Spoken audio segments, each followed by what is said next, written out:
Alright, so welcome back everyone. This is Rajneesh, and in this session basically we'll be taking an example of the real world organization, and throughout this session we'll be talking about this organization only and feel it as if you are working with this organization.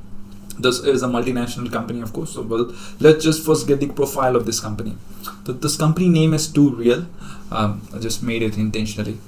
The company is, of course, multinational group of company. It means they have got offices, across. They have businesses across the countries. Across the globe as well. And they have more than 5,000 employees. Headquartered in Dallas, Texas. Businesses. They are into logistic, mining business, infrastructure, transportation. So it seems like they are into variety of businesses, multi-domain as well. So must have got many branch offices, many business division, complex environment, many departments to handle, a lot of stuff, right? So it's gonna be a lot of fun. Let's get started with the next session. Thank you. Alright, so welcome back everyone. This session is about the first phase of cybersecurity, and that's reconnaissance. Alright, so it's going to be really interesting. Just keep patience with it. So in this first phase, we'll be talking about two sections here. The first section will be talking about what are the action taken by the attackers and what has been done in the backend and what was the result of it, how the attack really happened. So you will see one block into the gray color, another one into the red color, and what are the defense mechanism can be used by the enterprise or TooReal company in the green color. So let's get started. So first thing, in this stage, in the reconnaissance stage, there could be multiple kind of scanning that could be done, passive or active scanning. Information gathering about the target. This in the passive scanning, without even sending any probe to the target, the attacker try to get the information through multiple platform like search engine. It might get the information from the social media as well, and might gather information about the company, what business the company is into, because we already know it's a multinational. So of course, just by looking at the Google, going onto the website, looking at the LinkedIn, getting the information how big the organization is, just by looking at the number of employees, how many departments we have, what are the people responsible at the management side, what are people responsible on the sales side, responsible on the IT team, how experienced they are, and everything. This is all being done through the passive scanning, passive reconnaissance. In the active reconnaissance, actual probes will be sent. This could be related to port scan. That's where the attacker try to find out what are the ports open on the target system. Maybe it's a web application, maybe it's a web servers or anything. So the attacker tried sending the port scanning probes. That's where it get to know, okay, listen, this FTP is open, or maybe FTP port is open, or maybe any other port is open, and can he use it to send some kind of a malware to the system, or can he try exploiting that port, maybe FTP, if there is any vulnerability for the FTP, he can start doing this and all this stuff. And vulnerability scanning, with this he can probably try to find out, is there any vulnerability, is there any weaknesses on the target system. Maybe the target web application is running any outdated software, or any databases or something, or maybe the target web application is not performing any sort of input-output sanitizations or any kind of checks while getting the data in or sending the data back. This can be exploited by the attacker machine, right? So it can even try to see it can even be possible of doing the social engineering as well. Now, if you look at the attacks that could happen in the target system at the same time, right? What could really happen at the stage of the reconnaissance? When the attack would be named, or when the forensic would have been done, this is how the report would be presented, saying that at the reconnaissance stage, this might have happened, right? So at the reconnaissance stage, when the attack really happened, the target system, the attacker might have got the details about the employee on the LinkedIn, social media. They might have made use of recon.ng or the harvester tool, which are freely available, which is inbuilt on the Kali Linux machine, which is mainly used by the attackers, both ethical hackers and the black hat hackers, both of them, for reconnaissance, to gather the information, or to gather the email address, the business email address of the target users, or to gather the information about their mobile number to send any text or something, or maybe their social media account. Everything is possible. With Recon NG or the Harvester, only the freely available email account can be grabbed, which is available on the search engine on the surface web. But there are tools like, there are freely available tools, commercial tools as well, which can be helpful to grab the mobile number. In fact, to grab the business email address as well, or maybe the email address that has been linked with your LinkedIn profile or maybe social media profile as well. So this has been grabbed by the attacker so far. And the attacker can also make use of Nmap tool to scan ports, open ports on the target system, or to find what are the active systems, active services on the target system as well, right? And what are the defense mechanism at this stage? I know we have learned about most of the defense platform. We have learned about firewalls, we have learned about IPS IDS, we have learned about antiviruses, we have learned about SIM tools. We have even learned about quite a lot of tools like EDR as well. So what tools will be used at what place? This is the entire magic. This is the entire beauty of this entire session, that you learn about the attack, at the same time you learn about the defense as well. The defense technique could be best practices, where you can make use of closing unwanted ports and services. So it's a part of audits or vulnerability scanning, where you have to proactively perform some scanning to your network, maybe on a routine basis, or you can have a proactive scanner to your system, or maybe tools like, you can make use of tools like Qualys. You can make use of even Shodan as well. You can make use of sensors as well for taking a look at what are the ports open on my network, so that whenever those ports are opened by any mistake, or by performing any audit, somebody in my organization can go ahead immediately and try to fix those stuff, maybe close those ports, or upgrade the services, upgrade to the most stable, or any hotfix available that should be installed as well. And security awareness training is the key, because if the security awareness is done for all the employees, we can still reduce the risk of getting compromised by any phishing emails, or maybe somebody open up any kind of conversation with unknown person over the LinkedIn or maybe social media and all those stuff, right? So this could be avoided, we can come over from these challenges because of social engineering attacks. So when attackers make use of social engineering, that's where they make use of humans, their state of mind as well. They can start crafting some beautiful emails. They can make use of social media as well.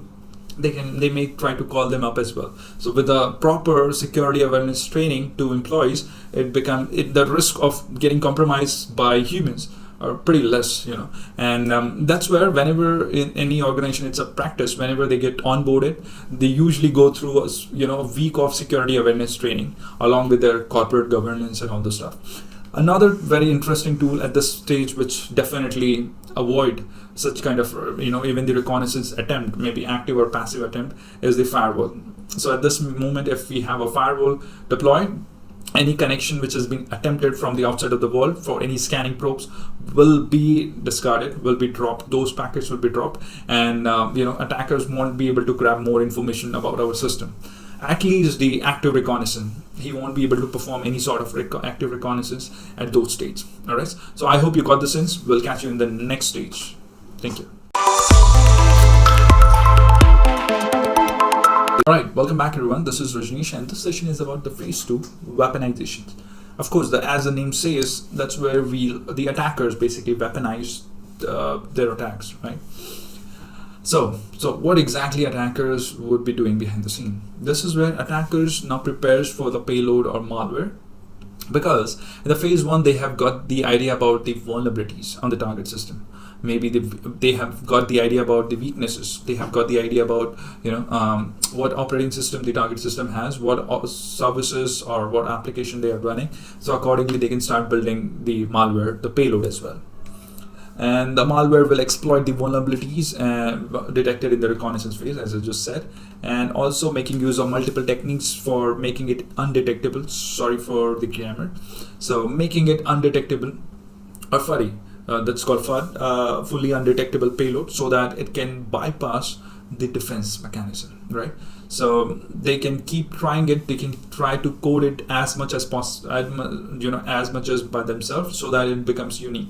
Usually, what happens is how the how the defense works is, they have got antivirus has got signatures that get updated. So for example, if you consider Microsoft Defender or maybe Symantec, so Symantec has got their usually you see the antivirus ask you for update, let's update. In that period of a time, that updates the definition, signature definition, right? So that's the virus definition that usually updated from the Symantec database, or maybe Norton or any other antivirus.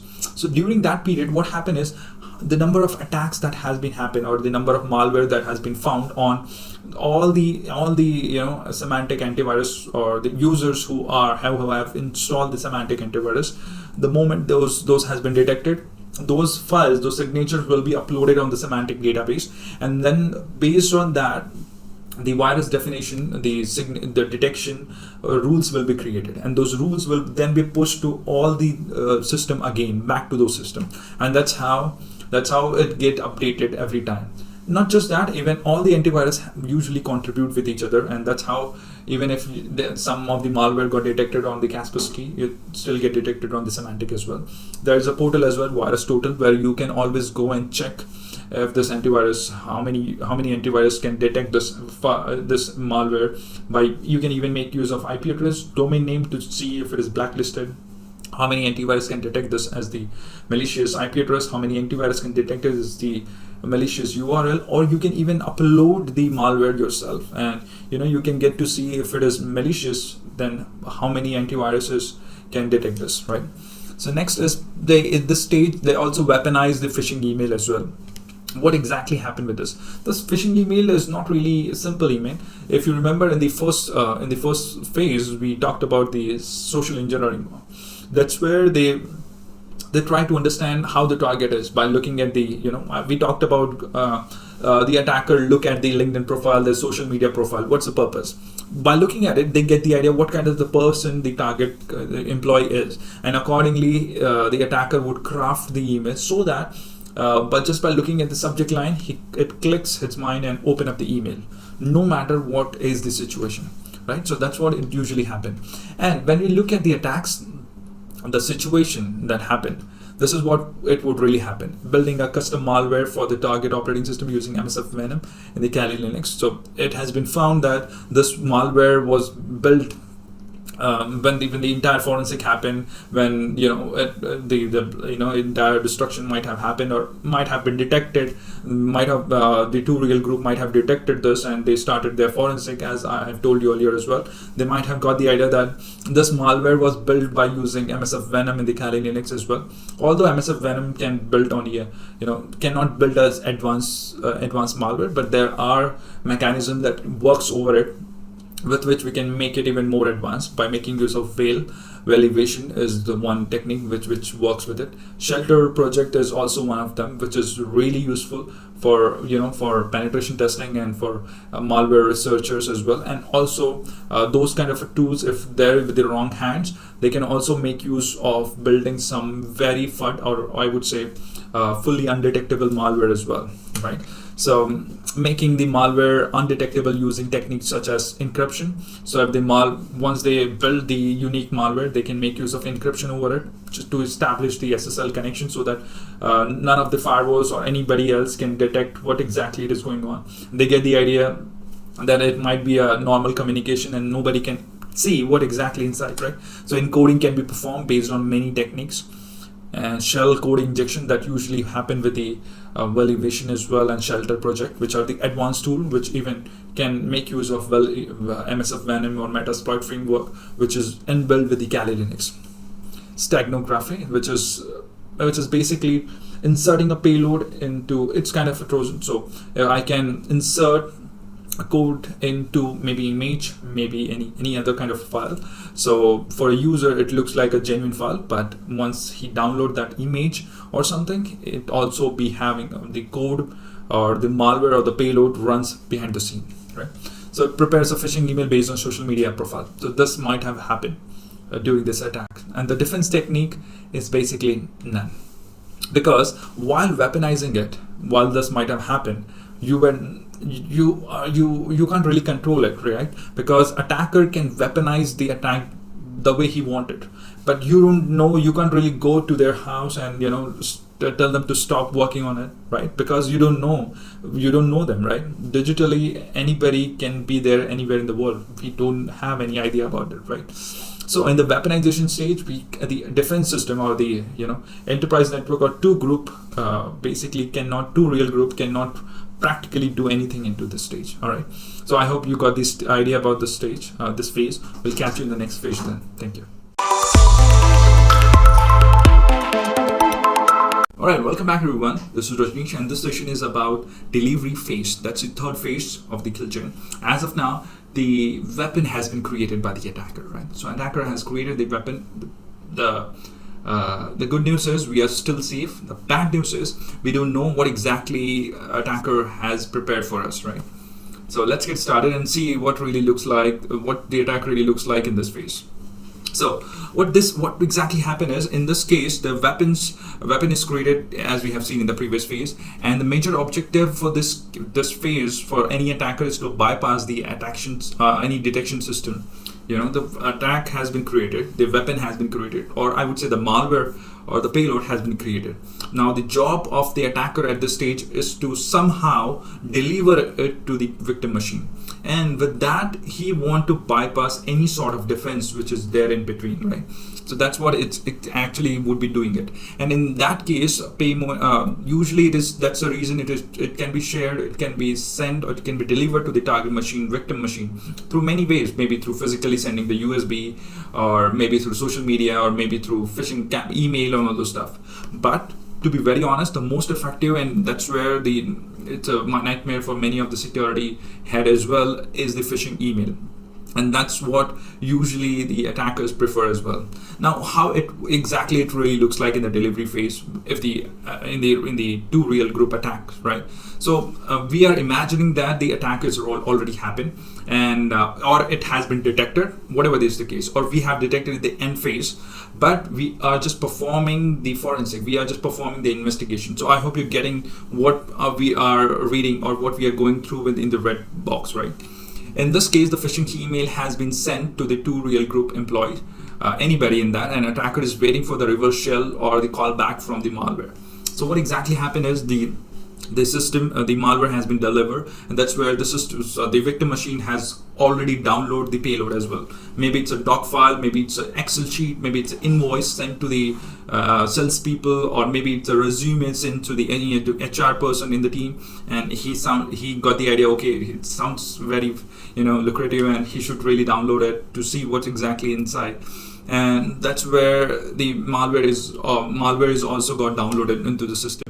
And in that situation, it might have got into the system, might have been available into the system. It's just that your payload wait for installation to be performed so that it can initiate the session with the attacking machine, with the real attacker. Now let's talk about the defense. What all we could do to detect the attack at this phase as well, right? So that's where the investigation happened. We are performing the investigation because we might have detected the attack at the end phase. Now when the investigation is really happening and we are sitting on the table with the head of the department, we are just thinking about what we would have done in the delivery phase to detect it in the early stages itself. So as a security consultant, you would say, or as anybody who know the cybersecurity, they can say if we would have the email filter or a better email spam filter solution which can detect any sort of phishing email, or we might have, the things would have been much different, right? And also security awareness training, so that none of our employee or HR or sales people should really open such kind of an email going further. So that could be the learning as well.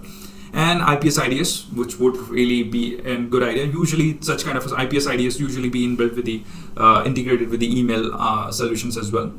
If it is coming through some different kind of a mechanism, maybe somebody is able to access some social media on the organization. Usually organization don't allow Twitter or all those social media accounts, but there are some departments who really need it, right? So let's say for marketing team, they need to have access to Twitter, right? Or maybe LinkedIn account, or HR team need to have access to the LinkedIn in order to shortlist some of the profile. So in that situation, if they get such kind of a file, it will be coming through the network itself, right? So we need to have some sort of IPS IDS which can detect some malicious traffic as well, or intrusion traffic as well. So I hope you got the idea till now. We'll catch you in the next phase, which is the exploitation. We'll catch you there. Alright, welcome back everyone. This is Rajneesh and this session is about exploitation.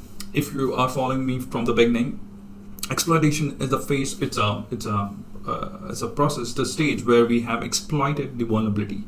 If you remember, in the phase of weaponization, in the second phase, attackers was knowing the vulnerability of the target system, or he might have guessed it, or maybe researched it, or whatever it is, right? So he might have got the idea that this is the vulnerability of the target system. And when the email was received, the victim machine, the payload, the malware itself will be looking for the vulnerability to exploit it, right? So, of course, if it's the Adobe file, the Adobe software that system is using, and if it has that vulnerability, or the victim machine might be using the earlier version of it, it might be able to exploit that system, right? So in that situation, once the malware has been downloaded from the email, the malware start finding if the system has got Adobe software or any of the other software on its system or not. If it has, then it will look for what's the version of it. If the version exists, then it will get the idea, okay, I can now exploit it. So that's what the phase is all about. Let's look at it, what's the preparation the attacker have done so far. After the successful delivery of the payload, malicious code should be executed on the system, and attacker can make use of the vulnerabilities such as remote code execution.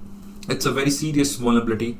I have shown you in the CVE session as well, CVE details session as well, where I have shown you how to go to cvedetails.com.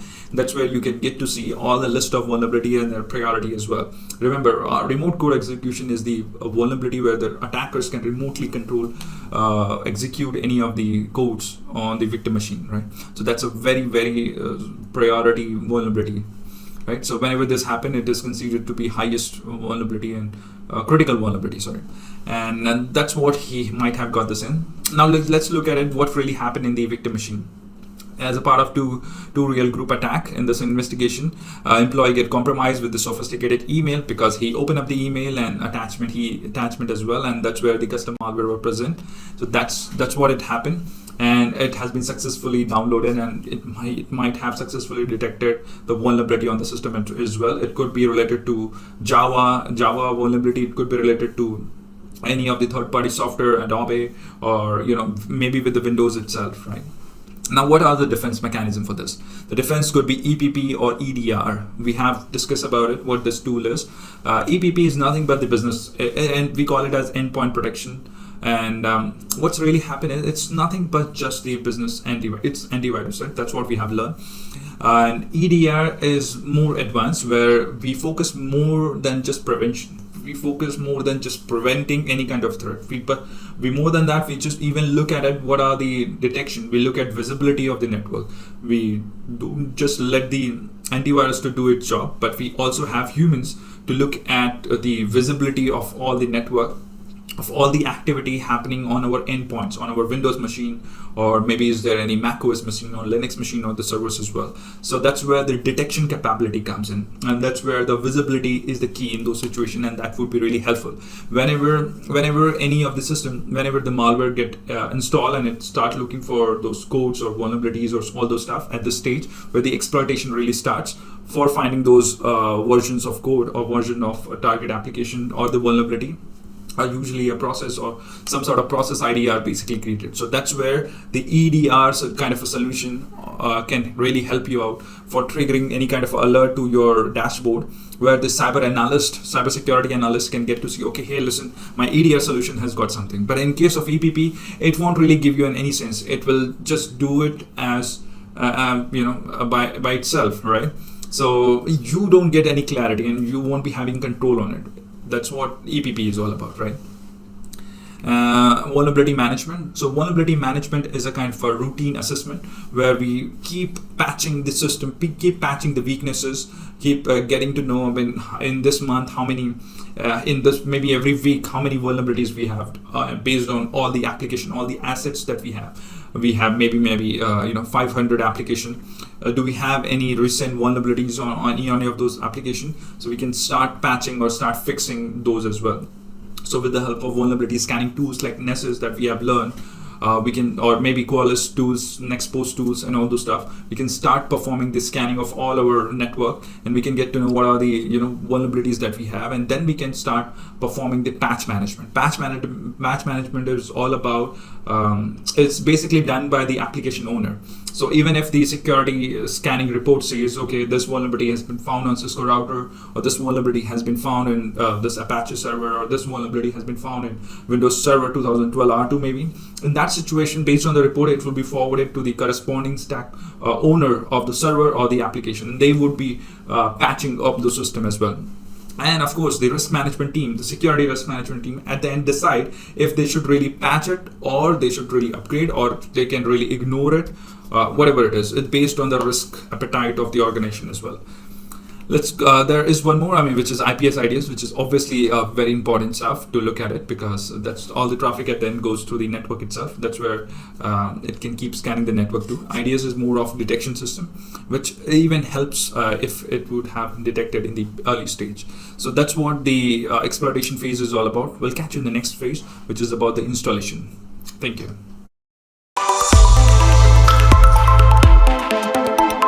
The backup door as well, so that with this user it can initiate the connections to in that case it does not require the malware to send the connection again, right? So that's what all happened in the successful installation phase. So let's see what are the detection mechanism we could achieve in this installation phase, right? So the solution could be defense technique, could be, of course we need very intelligent solution at this stage, which could be EPP, EDR, UEBA, user behavior analytics, which along with monitoring the threats, along with having an approach of protecting from threats and all those stuff, or protecting our endpoint system, the process ID, all those stuff. UEBA is an added product, as its solution usually come along with the EDR itself, and it basically look at the user behavior as well. So just for example, if a user is always working from 9 to 6, but sometime the connection has been initiated after maybe 7:30 or maybe 11 p.m. in the night, then it might create a kind of anomalous activity. This anomalous behavior is all detected based on user behavior or patterns. That's where machine learning capability is basically being used. So for like first 1 month, a user pattern will be analyzed, and the software basically, or the solution basically get the idea, okay, for the first 1 month, this marketing person used to work very heavily, and from like 10 till maybe 7 p.m. or maybe 5 p.m. sometime, but all of a sudden the system observed that at maybe 9 p.m. there's a connection initiated, and a huge couple of connections initiated as well. That seems to be anomalous, and there could be multiple other reasons as well. Maybe the connection initiated in the weekend time and all those stuff. But based on this, attacker also planned for same strategy, so that even UABA can be bypassed as well. So it depends on the defense technique, depends on multiple other parameters, what connection type it is being used, is there any tunneling being used so that it cannot be detected, all those stuff, right? So it depends on the product grade as well. If it has been listed on Gartner, you can get to see all the product lists as well. Anyway, at the end of this course, I'll show you all the product lists which is being used. It's help you with the suspicious process, suspicious users, system file changes, anomalous users as well.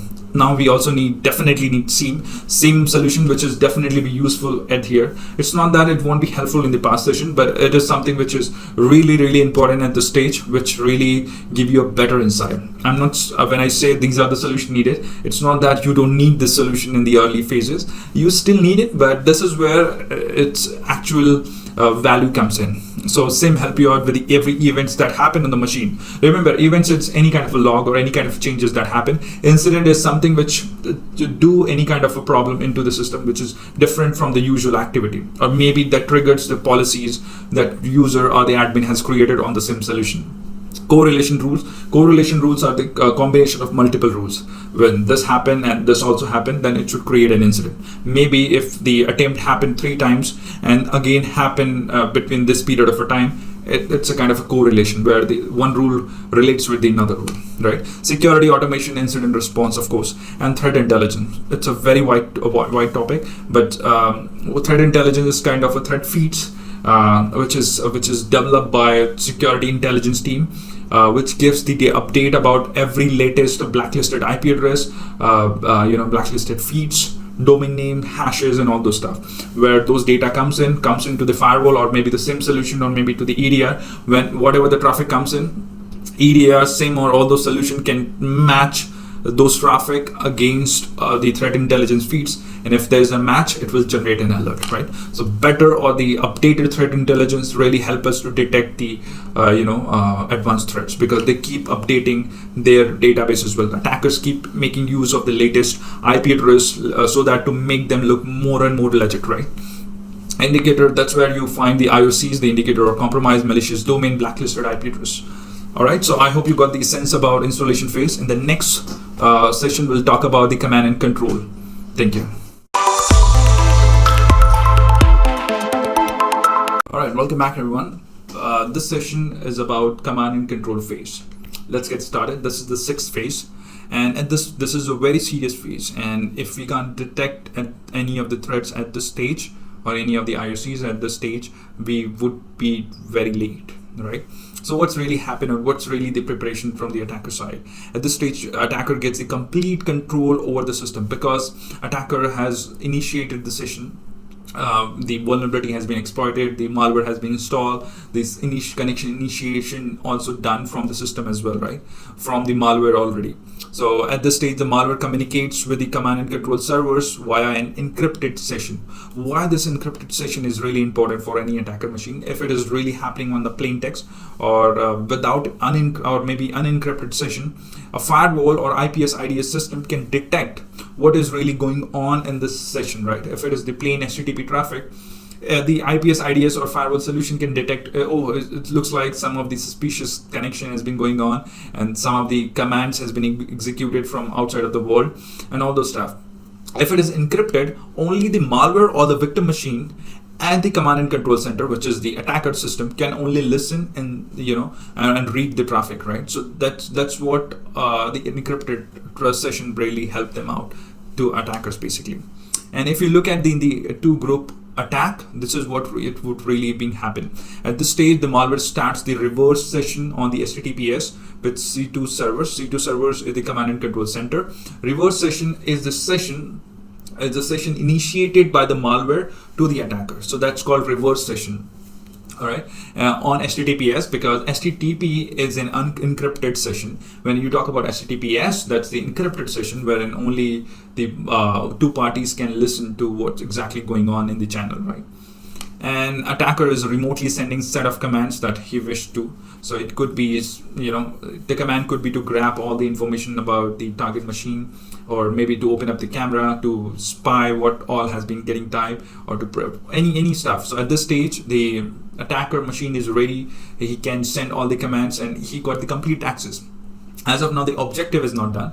It's just that the attacker machine has acquired the compromise, I would say, that's the right word, compromise the victim machine at this stage. The defense mechanism should really work at this stage. If it didn't work, then it's really a difficult for us. And as per the investigation, this is how it really looks like. As per the investigation, we haven't detected till now, right? So we'll see in the next stage if we can really detect it. At this stage, we really need the network analyzer and proxy as well. Proxy is the, of course, you might be knowing about proxy, because proxy is the one which establishes a session between a client and the server. In our case, it would be sitting between the network itself. So all the traffic would be going through the proxy. So that means if something going through something, in our case is proxy, so it can listen to all the traffic. It can inspect what exactly has been going through it, right? So proxy can get to know about every URL. It can inspect some sort of traffic as well. A network analyzer, which can analyze the entire network, suspicious connection behavior, DNS tunneling, other protocol tunneling as well. So if one protocol is getting tunneled over the another protocol to protect from IPS IDS solution, this could really happen from attackers or advanced attacker as well. With the help of network analyzer, and especially with the proxy as well, it can be detected too.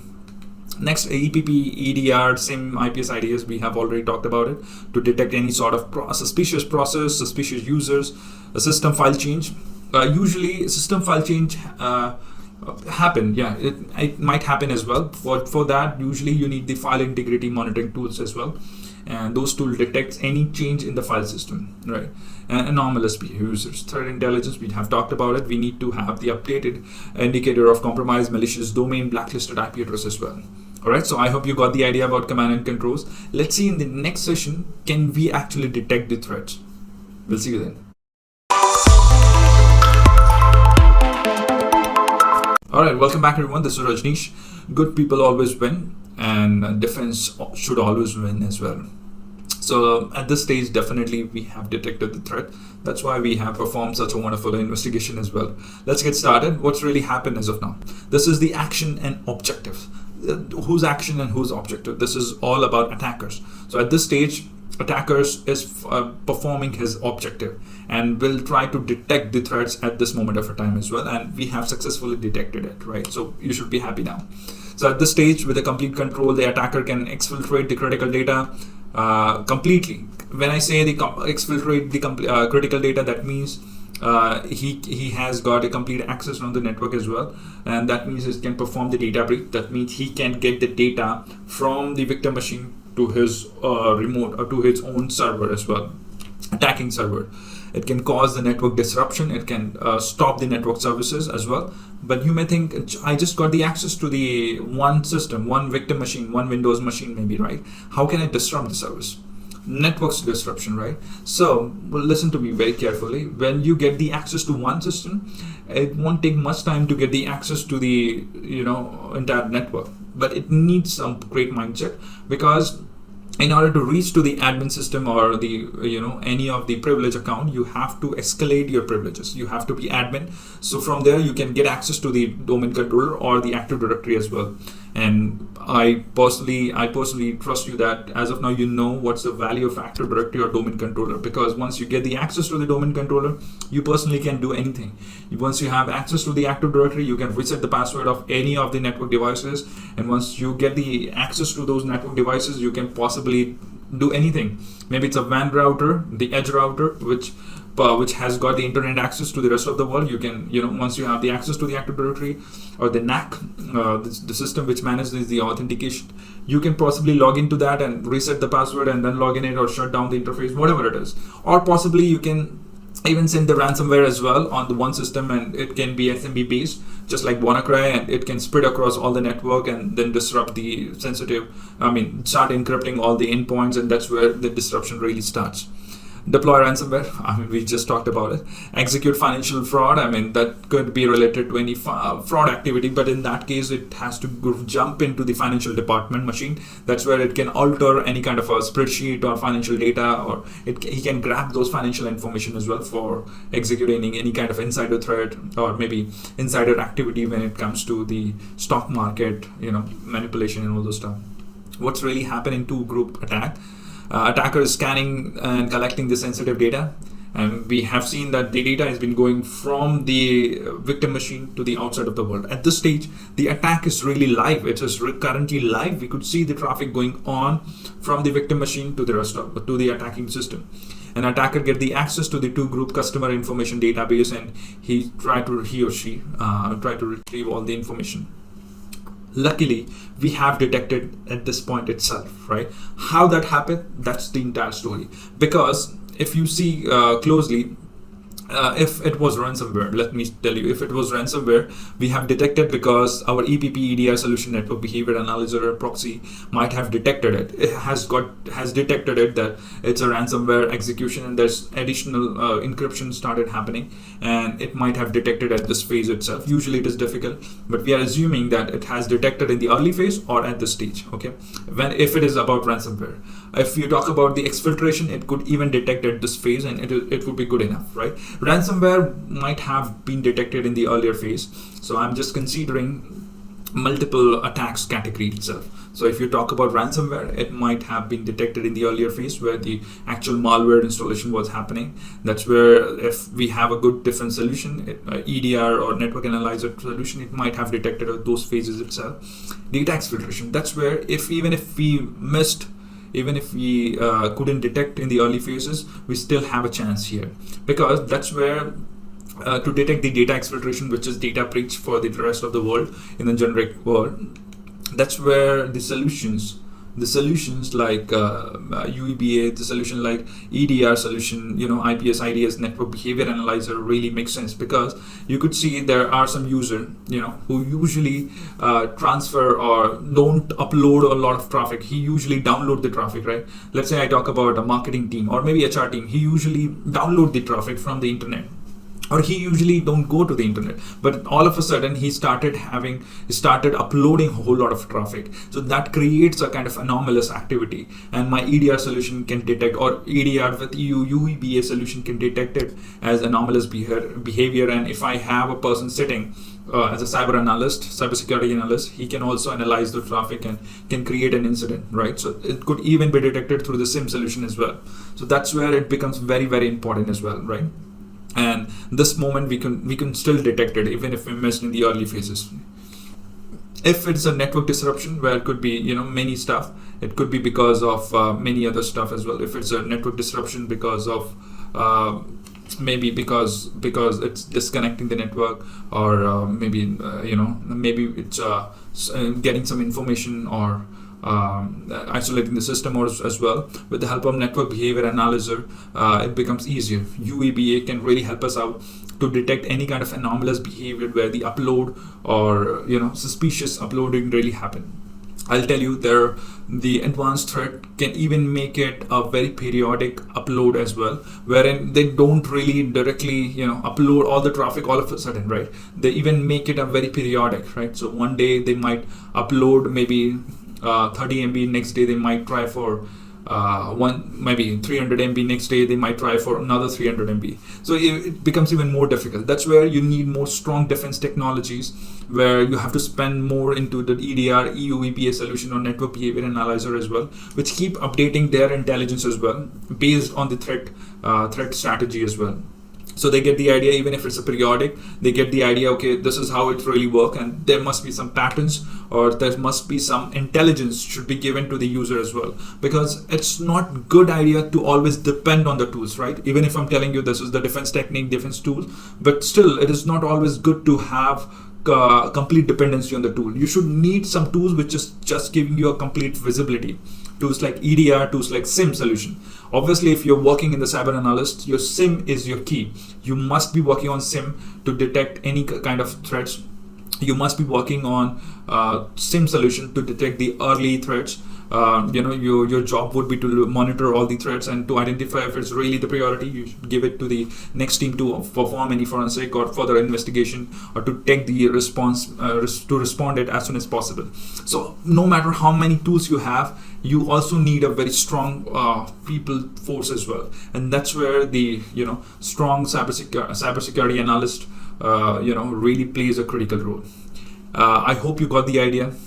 In the next session onwards, we'll also be understanding about how the incident response really works. We have talked a lot about the tools. We'll be talking, majorly about the people and the process.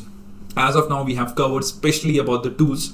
In the next session onwards, probably in the next it could be considered as the entire section itself, where we'll be talking much about what are the different process we have and what kind of a people you need and how the department structure really looks like. Because once we have the right set of people, process and the tools, then only we can detect any threats at the early stage. I hope you got the essence. We'll catch you in the next session. Alright, so thanks for watching this video. If you like this video and my effort as well, then you can subscribe to the channel, you can hit the like button, and you can ask me any question in the comment section as well. Till then, keep learning.